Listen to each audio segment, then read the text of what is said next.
of friends of mine, Dennis and Daryl, decided to establish a few beehives as a hobby.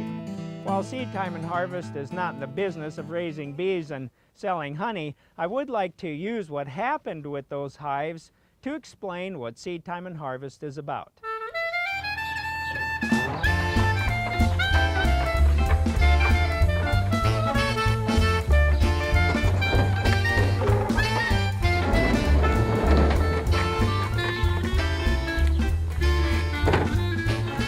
The bees arrived in boxes, and so they have to be transferred from the boxes to the hives. Well, we took out 5 frames.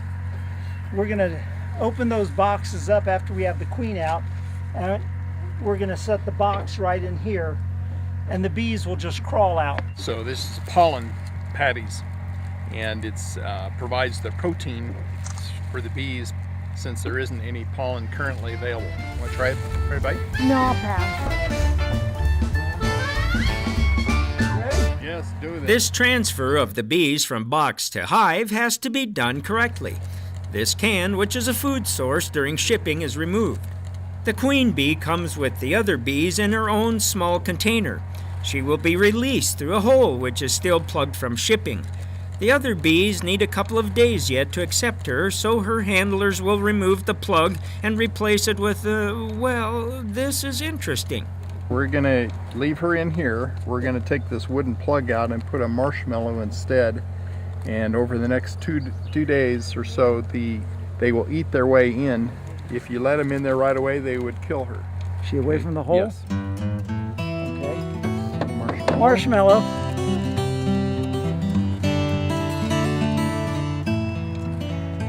The queen will be hung in the hive, and in the couple of days it takes for the bees to eat through the marshmallow, they will come to accept her.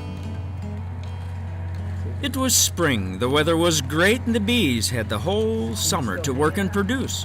Dennis and Daryl cared for their bees. They checked them regularly, and things were going well.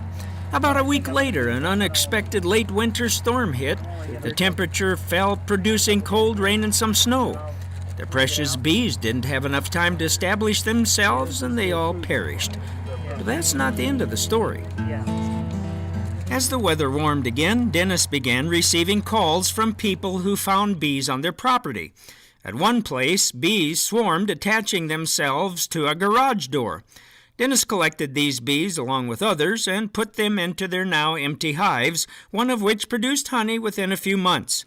Fall came, but Dennis and Daryl still have the best interest of their bees at heart. Did you know that's the way God feels about us? Sometimes we think he's up there on his heavenly throne and he's got a big stick in one hand and a book of judgment in the other, and he's trying to figure out ways to keep us out. And Jesus came along and says, no, God has your best interest in mind. And he wants to bring you in.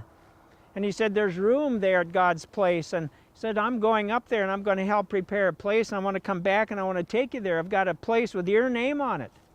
Jesus said, I know the way. And when I grew up on a farm in South Dakota, sometimes people would stop by and say, do you know where so-and-so lives? And we could say, yeah, we know, because we knew the way. We could tell them. Join us here, Seedtime and Harvest.Country, where we will just take a look at who Jesus was, how he lived, what he taught, and let him show us the way to God's place. I'm Rod Bieber with Seedtime and Harvest.